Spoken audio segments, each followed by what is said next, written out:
zones is more important than the what.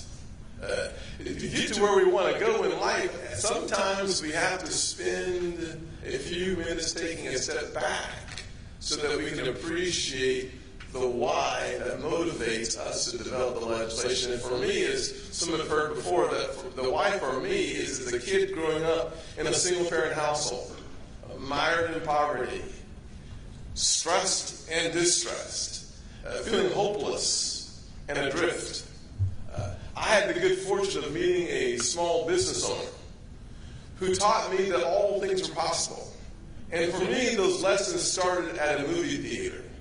And so, Bishop Freeman, as you have partnered with Mr. Phillips to open a movie theater, it's just a warm place in my heart for that place where my life started to change because a small business owner who had a little margin in his paycheck and a little margin in his schedule started investing in a little kid like me at 15 years old.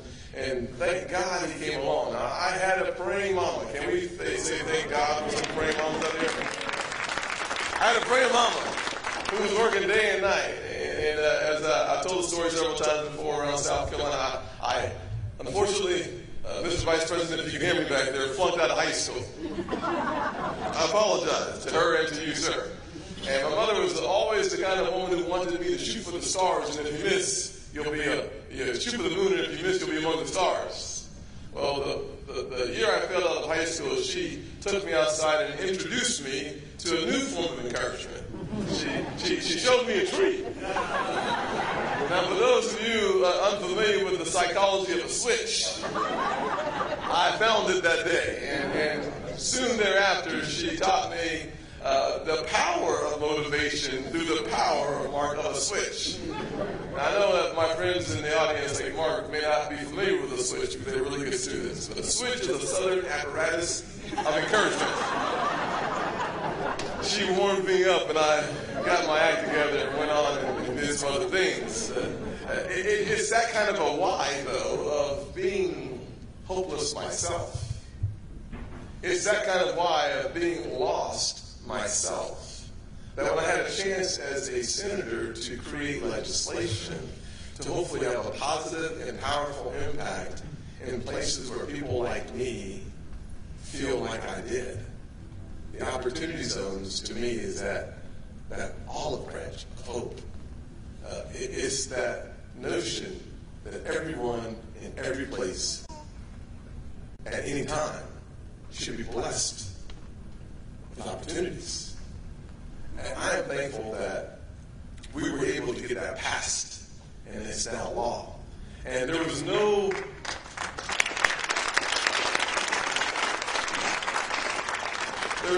bigger champion for the Opportunity Zone legislation than my good friend, our nation's Vice President, Mike Pence. I will tell you that I first met the Vice President before he was a Vice President. I met the Vice President before he was a governor. I met the Vice President early on in his congressional career before I ever made my way to Washington. And the thing I enjoy the most about the Vice President is he serves our nation well, but he does it as a man of faith. He does it as a man with vision. He does it in such a way that we can all be proud of the efforts of our Vice President. And I am so thankful to be able to introduce to you a man who needs no introduction but deserves one, and I'm going to give you a short one.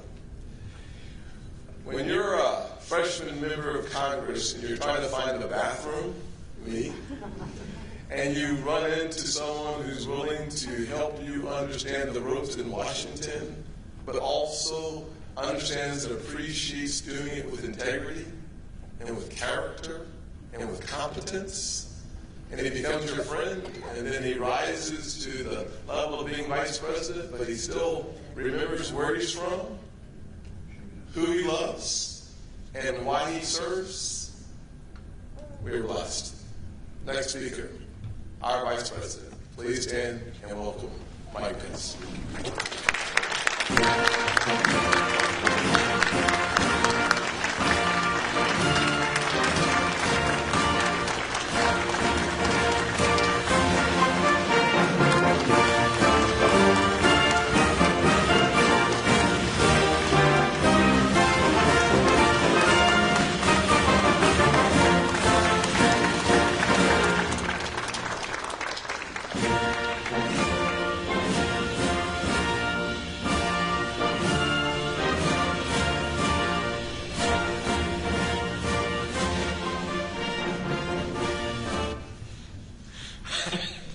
record must have skipped.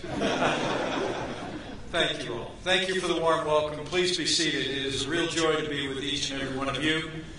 And to Bishop Freeman and all of the wonderful people at the Meeting Place Church. He told me 19 years ago he had a Bible and a bar stool and 3 people, and now you are transforming this community for your members and for everyone in Southeast Columbia. We're just so inspired by the example of the Meeting Place Church, and I want to thank you all for coming out today. Thanks for coming out and helping us all collectively celebrate what Columbia and what South Carolina are doing in partnership with local businesses, in partnership with this great ministry, and in partnership with leaders at the state and local level. It's truly inspiring. And I'm here with some of my favorite people. Chief among them is my wife of 33 years. She's a Marine Corps mom. She's an advocate for military families and spouses all across the nation, and she actually teaches art at a Christian school. Bishop, my wife Karen Pence is with us today, the Second Lady of the United States. She had to be here. And it's also a real joy. I think you can probably tell from the way we talk about each other, the bond that I have come to share with your senator. I first met him when he was a state legislator, and I had made my way down to South Carolina.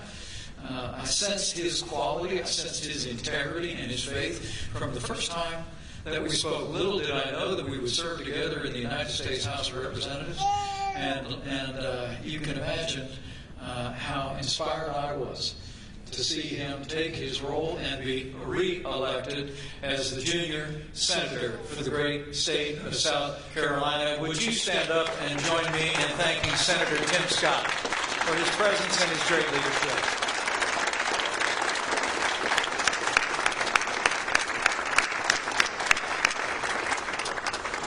I can honestly say I was for Tim Scott before it was cool. And I hope you people in South Carolina know that his leadership inspires not only people all across the state, not only in Washington, D.C., but all across the nation. And we're all grateful for your support for him. And as we get started today, speaking of friends of mine, let me bring greetings from another friend of mine. Senator and I spoke to him on the way here. He was excited to hear that we were coming to see one of the opportunity zones that he signed into law become a reality. I bring greetings from a great champion of opportunity for every American, the 45th President of the United States of America, President Donald Trump.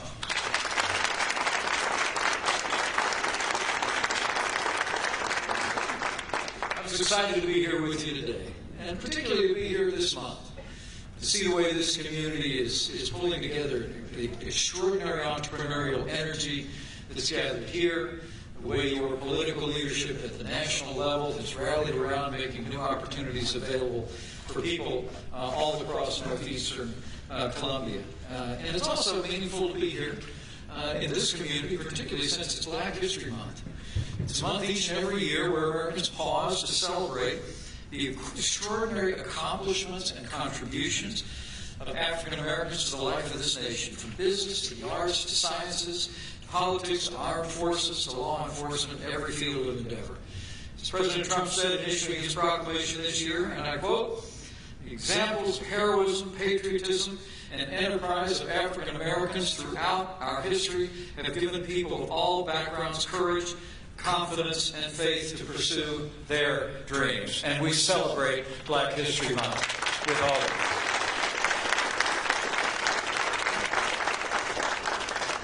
And in this time, it's incredibly exciting to be here. Not only, Bishop, to see the growth in this community, but to see a growing American economy.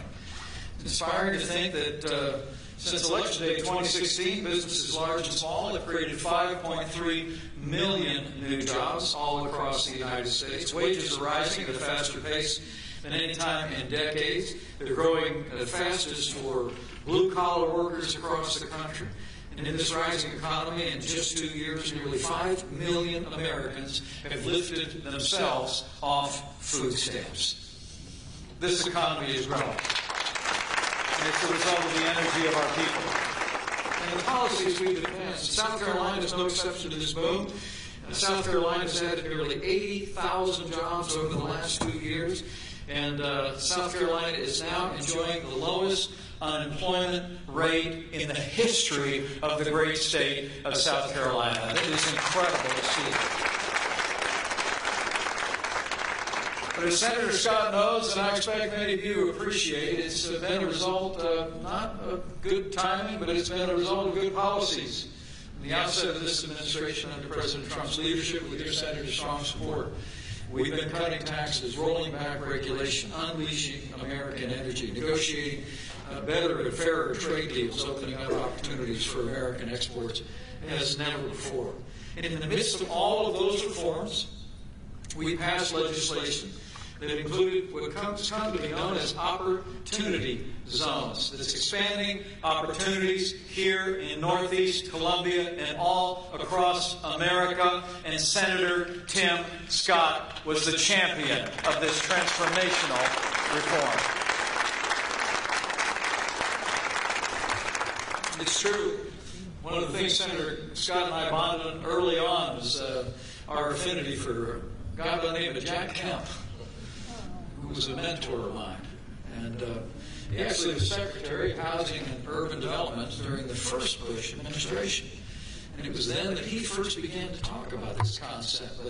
But your senator managed to bring it to the floor of the United States Senate, and when tax reform rolled through the Congress of the United States, historic tax reform, I mean to tell you, he was in there every step of the way, making sure that when tax reform would come, that it would benefit every American and every community. And Senator Tim Scott, this community, this state, and this nation are in your debt. Thank you so much.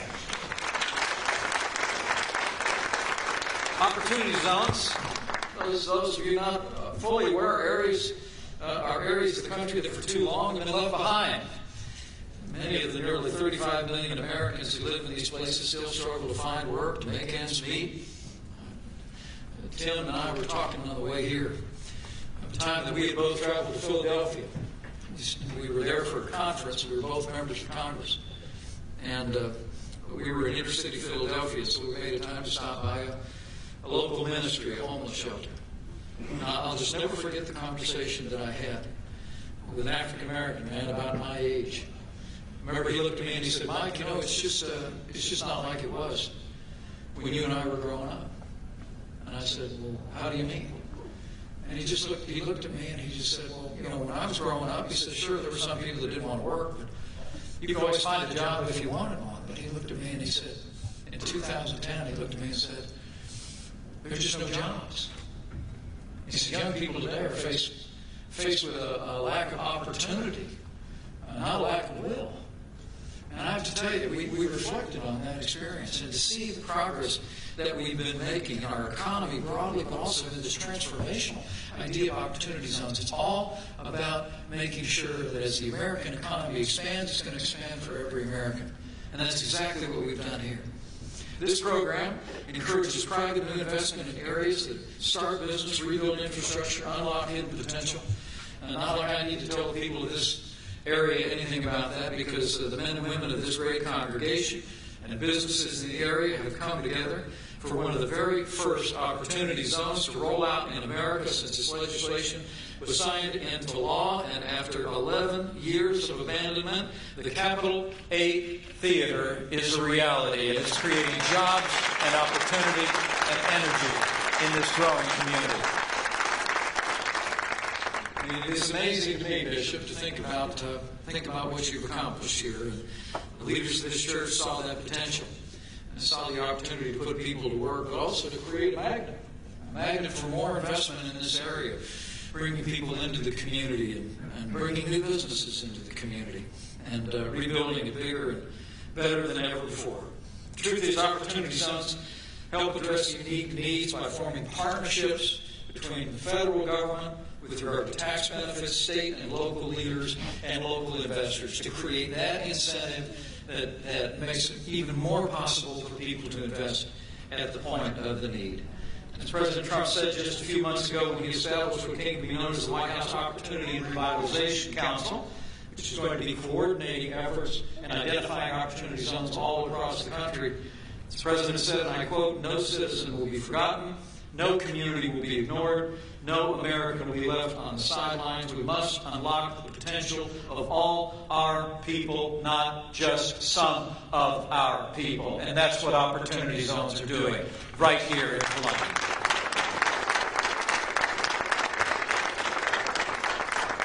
The generosity, the dedication, the ingenuity, the entrepreneurial spirit, not only of Bishop Freeman and this great congregation, but of the businesses that are represented here, is truly inspiring. You know, one of my wife Karen's favorite verses is that verse that speaks about how the Lord says He waits in heaven ready to pour out blessings on His people until you won't have room enough to take it all in. And I truly do believe, looking at what's happening here, looking at this spectacular facility, and the banquet facility, and theaters that have come together, looking at the businesses that are coming back to this region, and those blessings have just begun for Northeast Columbia. And the truth is, after years of a neighborhood that's been struggling, and because of the vision that Senator Scott brought here, because of the ingenuity and determination of this great community, you're all coming back. But I know there's one other reason that I leave here with a tremendous amount of confidence and enthusiasm about what I've seen. And it's because not only do you have the business acumen to bring this region of Northeast Columbia back, not only do you have public officials that understand how to create incentives that will create jobs and opportunities for every American in every community, not only do you have the strong public support, but also it's evident to me everywhere I've gone since I arrived here at this place is the faith of the people of this community. It radiates from everybody outside. It's deeply inspiring. The truth is, unless the Lord builds the house, the builders labor in vain.